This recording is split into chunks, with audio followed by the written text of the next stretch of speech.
Hello friends, कैसे हैं आप सब। अजीब दास्तां स्टोरी में आप लोगों का फिर से स्वागत है।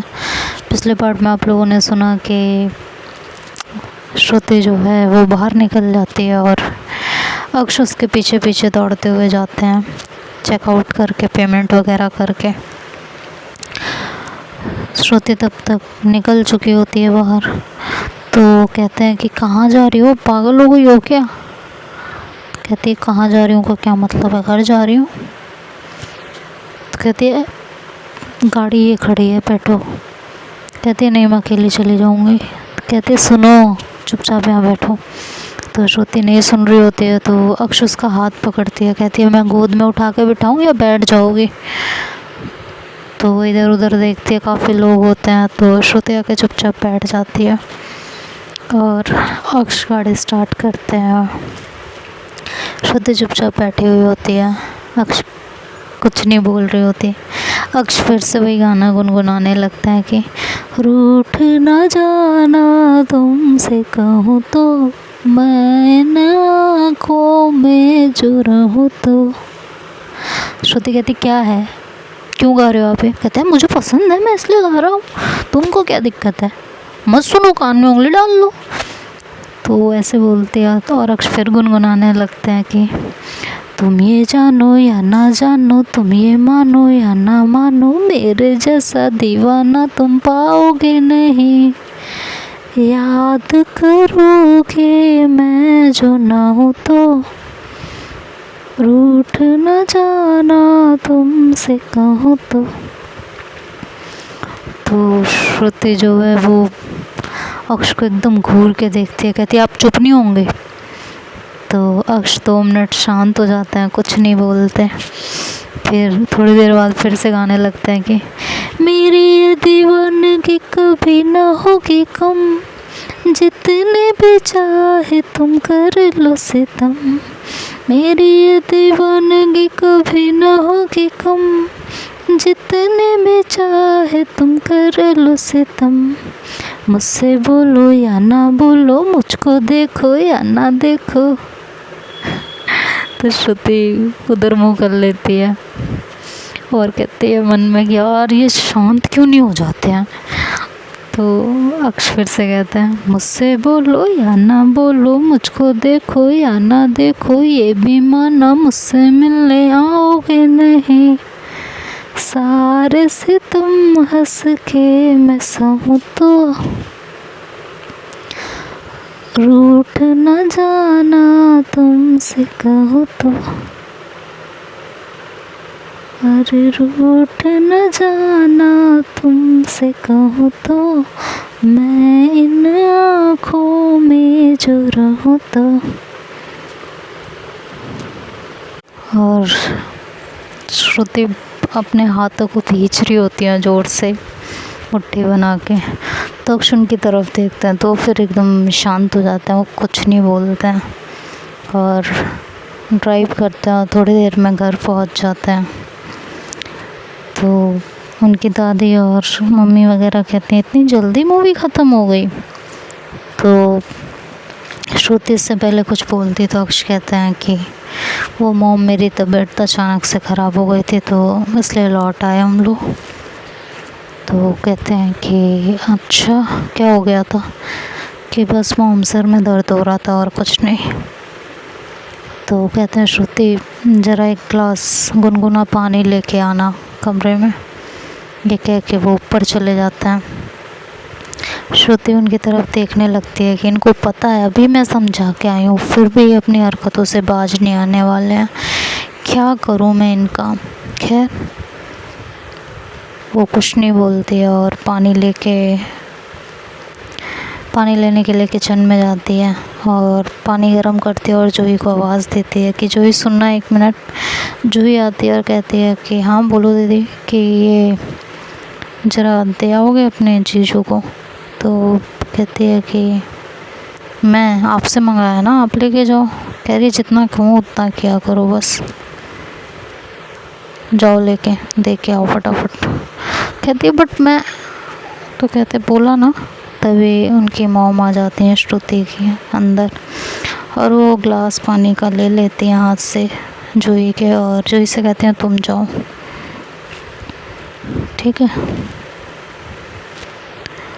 तो वो फिर वहाँ से चली जाती है और उनकी मॉम बोलती हैं क्या हुआ है तुमको? कहती है कुछ नहीं मॉम। कहती हैं जो कर रही हो ना इसको अब छोड़ दो। कहती है मैंने क्या किया है मॉम? कि मैंने कहा ना मुझे सब दिख रहा है, मैं पागल नहीं हूँ। कहती है मॉम हुआ क्या? कहती है, उनकी मॉम कहती हैं कि इतनी नाराज़गी, इतना गुस्सा किस बात का है? अगर उनसे कोई गलती हो गई है तो तुम्हें मनाने का ट्राई भी तो कर रहे हैं ना।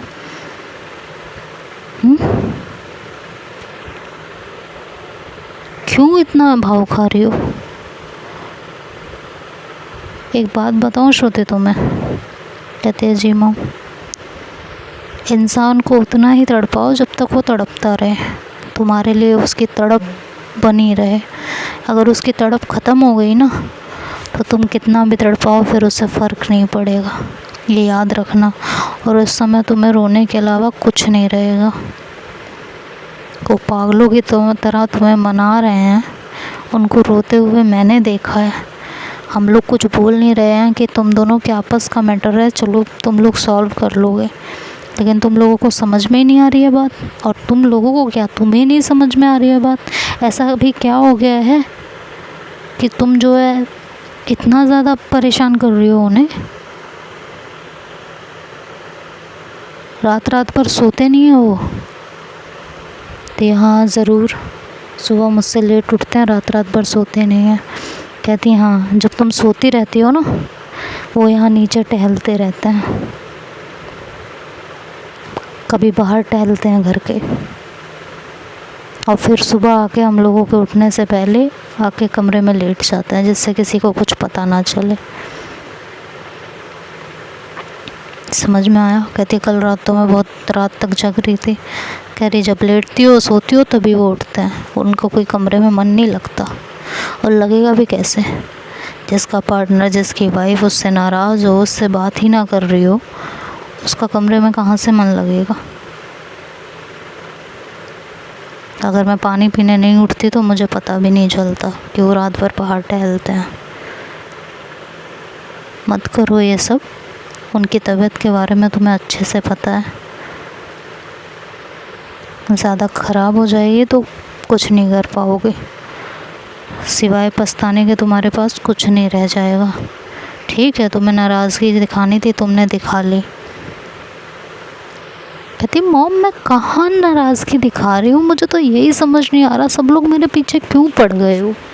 मैं उनसे बातचीत कर रही हूँ, उनके अकॉर्डिंग चल रही हूँ, और क्या चाहिए? कहते हैं श्रुति मैं इस बारे में और डिस्कशन नहीं चाहती हूँ, क्या चल रहा है क्या नहीं चल रहा है ये तुम देखो, लेकिन बहुत हो चुका है, अब बात को ख़त्म कर दो। तुम्हें दादी ने भी समझाया, मैंने भी समझाया, तुम्हारी सास तुम्हें कुछ नहीं बोलेंगी क्योंकि वो तुम्हें बहुत ज़्यादा प्यार करती हैं। उन्हें तो हर हाल में अक्ष गलत लगते हैं, चाहे वो लाख सही हो, उन्हें तब भी वही गलत नज़र आते हैं। ऐसे घर में हो ना, अपने किस्मत पे बस नाज करो। तुम किसी लड़के से या किसी और से शादी हुई होती ना तो तुम्हें अच्छे से पता चलता। मैं ये नहीं कहती कि सारे लड़के बुरे होते हैं, लेकिन कुछ लड़के ऐसे होते हैं जिनके घर में जाने के बाद एक्चुअल में पता चलता है कि शादी क्या होती है। समझ में आया तुमको? तुम मत करो ये सब ड्रामे, ख़त्म करो। पानी मंगाया ना उन्होंने, लेके जाओ। तुम लड़ाई झगड़ा करना भी है तो अपने दरमियान करो, सबको उसमें इन्वॉल्व मत करो। नाराज़गी दिखानी है तो खुद दिखाओ, ऐसे मत करो कि सबको पता चले। वो तो ऐसा कुछ नहीं कर रहे जिससे घर में किसी को पता चले, लेकिन तुम्हारा बिहेवियर, तुम्हारी चीज़ें घर में सबको बता रही हैं कि तुम दोनों के बीच में कोई प्रॉब्लम चल रही है। बी मैच्योर श्रुति, हमेशा बच्चों की तरह हरकतें करना ज़रूरी नहीं होता। वो तुम्हारा बचपना झेलते हैं, इसका मतलब ये नहीं है कि हमेशा बच्ची बनी रहो। इधर अक्ष रूम में आके चुपचाप लेट जाते हैं और मन में सोच रहे होते हैं कि क्या करूँ यार, मैं कैसे मनाऊँ इसको। और ऐसे ही बैठे बैठे अपने फ़ोन में कुछ सर्फिंग करने लगते हैं कि कब आएगी ये पानी लेके। और काफ़ी देर हो जाती है श्रुति को, क्योंकि उनकी मम्मी उन्हें समझा रही होती हैं, तो ऐसे ही गाना गाने लगते हैं। और इधर उनकी मम्मी बोलती हैं कि जाओ पानी लेके। तब श्रुति के पास कोई ऑप्शन नहीं रह जाता और वो पानी लेके आने लगती है। इधर अक्ष गाना गाने लगते हैं कि तुझको पुकारे मेरा प्यारो,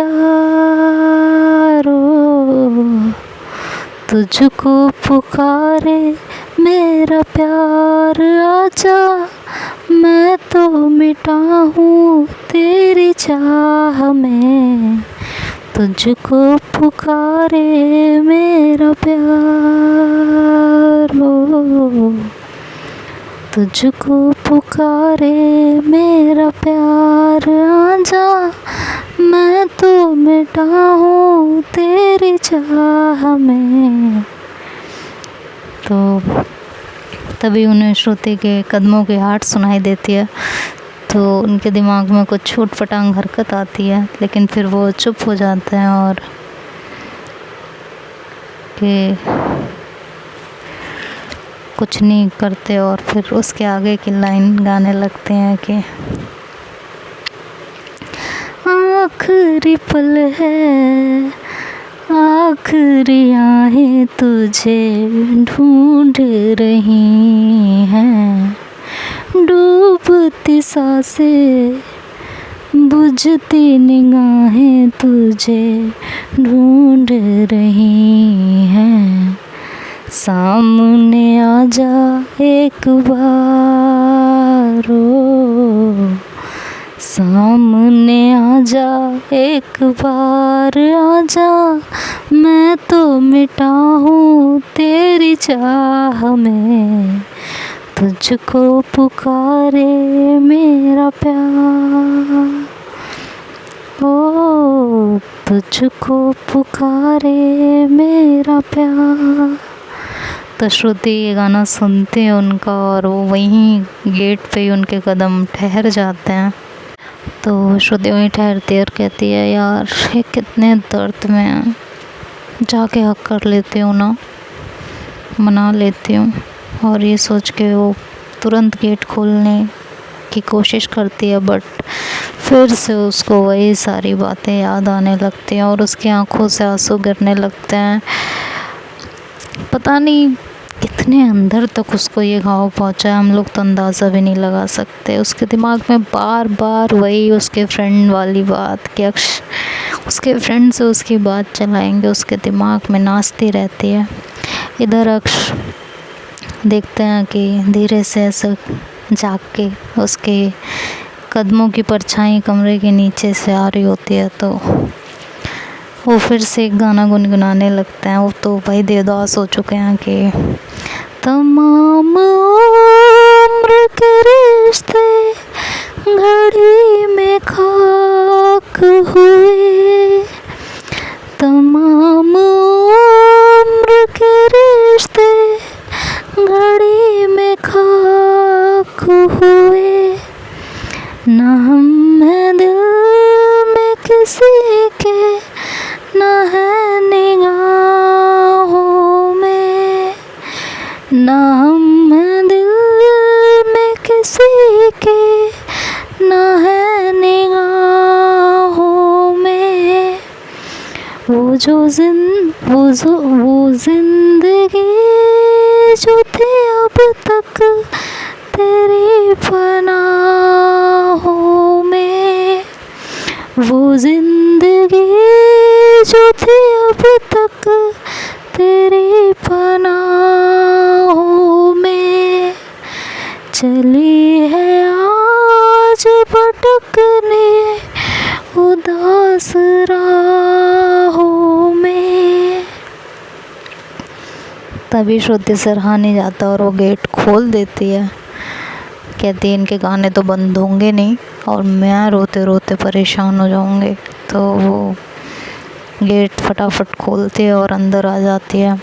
अक्ष ऐसे ही वो गाना गुनगुनाते रहता है। श्रुति आके उन्हें आगे बढ़ के पानी देती है। अक्ष वो पानी लेते हैं हाथ में और श्रुति का हाथ पकड़ के उन्हें बैठाते हैं। श्रुति बैठ जाती है और अक्ष कहता है श्रुति प्लीज़ माफ़ कर दो यार, प्लीज़ मुझसे नहीं रहा जा रहा तुम्हारे बिना, सच में, और नहीं हो सकता, मुझसे नहीं हो पाएगा। मैं इस तरह तो नहीं जी पाऊँगी, सच बता रही हूँ।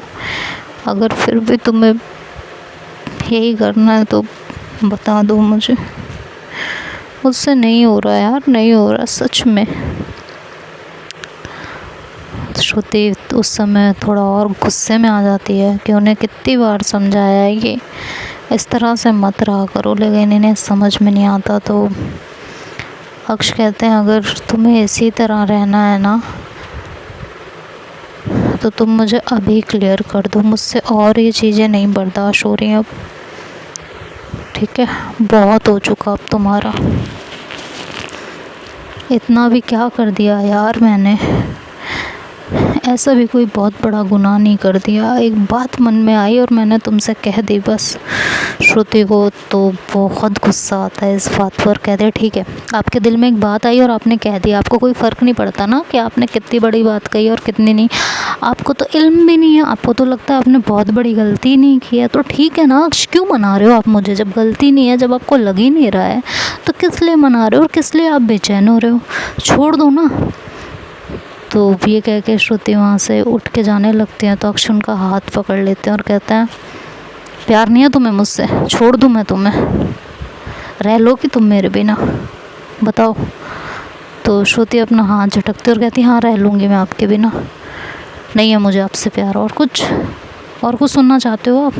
नहीं करती हूँ मैं आपसे प्यार, और बिल्कुल नहीं करती हूँ, ठीक है, कोई फ़र्क नहीं पड़ता मुझे, आप कैसे हो कैसे नहीं हो नहीं फ़र्क पड़ता मुझे, एक पैसे का फ़र्क नहीं पड़ता है।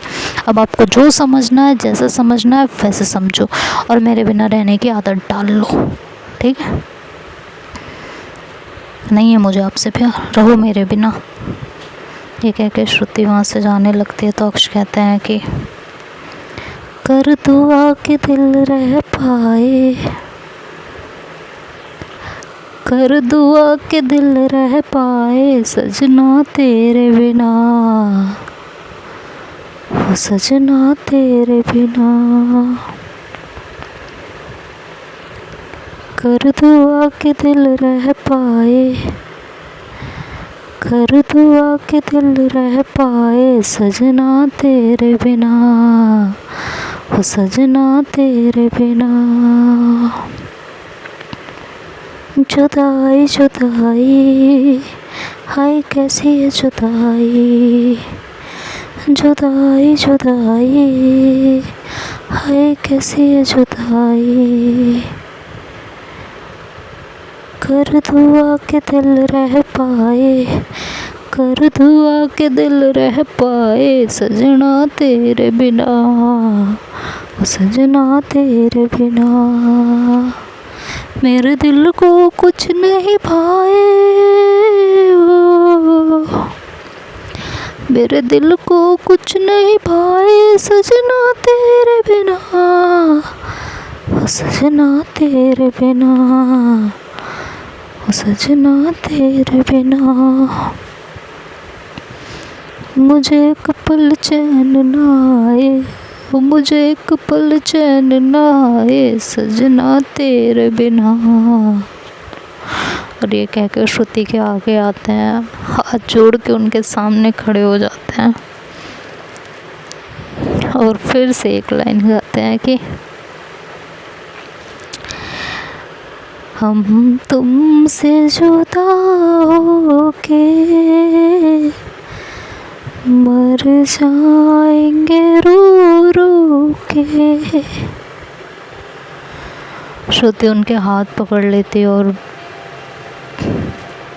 उन्हें बेड पे बैठाती और कहते प्लीज़ अक्ष मेरे लिए मत परेशानी क्रिएट कीजिए, मत करिए ये सब, मत करिए। लक्ष्य कहते प्लीज़ ऐसा तो मत कहोगे, तुम्हें मुझसे प्यार नहीं है, ये बहुत दर्द दे रहा है। कहती है मैंने कहाँ कहा, मैंने तो आपकी बातों को बस दोहराया है, आपको याद दिलाया है। अक्ष कहते क्या चाहती हो, गर्दन काट दूँ, जुबान काट के रख दूँ तुम्हारे सामने? यार नहीं होगी ऐसी गलती, हो गई मुझसे गलती, मैं क्या करूँ? तुम जो बोलो मैं करने को तैयार हूँ। श्रुति कहती पक्का ना? अक्ष कहते हैं हाँ। कि तुम मुझसे दूर रहिए प्लीज़, मुझसे दूर रहिए। अक्ष कहते तुम यही चाहती हो? कि हाँ मैं यही चाहती हूँ। कहते हैं पक्का? कि हाँ। अक्ष कहते हैं ठीक है, आज के बाद मैं तुम्हारे पास कभी नहीं आऊँगी। जब तुम्हें लगे कि तुमने मुझे माफ़ कर दिया ना, या तुम मुझे माफ़ कर सकती हो, खुद चले आना मेरे पास। आज से तुम्हें कोई परेशानी नहीं होगी। अगर मेरी गलती इतनी बड़ी है कि तुम उसकी इतनी बड़ी सज़ा देना चाहती हो, मुझे मंजूर है। आज के बाद तुम्हें मेरे से कोई दिक्कत नहीं होगी, कोई भी दिक्कत नहीं होगी। ये कह के अक्ष वहाँ से उठते हैं और अपनी जैकेट निकालते हैं कबाड़ में से और बैग उठाते हैं और वहाँ से जाने लगते हैं। श्रुति कहती है आप कहाँ जा रहे हो? कहते हैं आपको परेशानी नहीं होगी, आप अपने तक रहिए, बाय। ध्यान रखना अपना, अपना पूरा ख्याल रखना। तुम्हारी मुस्कान से मेरी सांसें चलती हैं, ये याद रखना। ये कह के वो वहाँ से बाहर निकल जाते हैं। श्रुति भी वहीं बैठ के रोने लगती हैं। कहती है मैं क्या कर रही हूँ, ऐसी क्या बात हो गई है जो मेरे दिल से नहीं निकल रही है? ऐसे तो बहुत सारी चीज़ें अक्ष ने इससे पहले कर दी थी, तब तो मैंने उन्हें इसलिए माफ़ कर दिया था। अब मुझे ऐसा क्या हो गया है जो मुझे इतनी चुभ रही है कि इतना कुछ होने पे भी, उनकी इतनी तकलीफ़ देखने के बाद भी मैं उन्हें माफ़ नहीं कर पा रही हूँ? क्या हो रहा है यार मुझे ये सब? इधर अक्ष घर में से निकलने लगते हैं तो उनकी सास सामने ही खड़ी होती है। तो अक्ष को रोकते हैं, कहते हैं क्या हुआ बेटा? तो कहते हैं कुछ नहीं मम्मी, बस ऑफिस जा रहे हैं। कि क्यों, आज तो तुम नहीं जाने वाले थे? कि मम्मी बस काम है थोड़ा, ऑफिस से कॉल आया है और रात को मैं लेट आऊँगी तो खाना पीना आप लोग खा लीजिएगा और श्रुति को भी प्लीज़ खिला दीजिएगा। आपको मेरी कसम है, उसे खाना खिला दीजिएगा। उनकी सास बोलते हैं कि बेटा उसकी तरफ से मैं माफ़ी। तो अक्ष कहता है प्लीज़ मम्मी, कुछ नहीं हुआ है, वो अपनी जगह ठीक है। मुझे पता है, इस घर में सबको पता है कि हम दोनों के बीच में कुछ चल रहा है, हम चाह के भी छुपा नहीं पाए। लेकिन आप माफ़ी मांग के मुझे शर्मिंदा मत कीजिए, वो अपनी जगह सही है। मैं इंतज़ार करूँगी कि वो घड़ी आए हो जब वो खुद मुझे माफ़ कर दे। वो अक्ष इतनी सारी बातें अपनी नज़रें झुका के कह रही होती है। उनकी मॉम उनका फेस पकड़ती हैं, मतलब उनकी सास, और अपनी तरफ करती हैं। कहती हैं आंखें ऊपर करो। तो अक्ष कहता है कुछ नहीं मॉम, मुझे सच में लेट हो रहा है, मैं जाती हूँ। कहती हैं आंखें ऊपर करो। तो अक्ष अपनी आंखें ऊपर करता है तो उनकी आंखें एकदम लाल होती हैं रो रो के। उनकी मॉम उन्हें तुरंत गले से लगाती हैं और कहती हैं ये लड़की पागल हो गई है, मैं इससे बात करती हूँ। तो अक्ष कहते हैं कि नहीं मम्मी, आप कुछ नहीं कहोगी, गलती मैंने की है, मनाऊंगी भी मैं ही, लेकिन शायद अभी वो मूड में नहीं है और इस समय मैंने अगर उसे ज़्यादा परेशान किया तो ऐसा ना हो कि हमारे बीच की दूरियां और बढ़ जाएं। इसलिए प्लीज़ आपसे रिक्वेस्ट, आप सबसे रिक्वेस्ट, आप सबको बोल दीजिएगा कि कोई उसे अब कुछ ना कहे, मैं आपसे प्रॉमिस लेना चाहती हूँ, प्लीज़ आई रिक्वेस्ट यू, मत कहिएगा कोई उसको कुछ भी, और प्लीज़ उसको खाना खिला दीजिएगा। मैं आके आपसे बात करूँगी। ये कह के वो वहाँ से निकल जाते हैं। उनकी मॉम भी बहुत परेशान हो जाती हैं। ऑब्वियसली अगर घर के बच्चे खुश नहीं हैं तो माँ बाप तो परेशान होंगे ही। तो देखते हैं अब आगे स्टोरी में क्या होता है। तब तक के लिए bye bye and take care.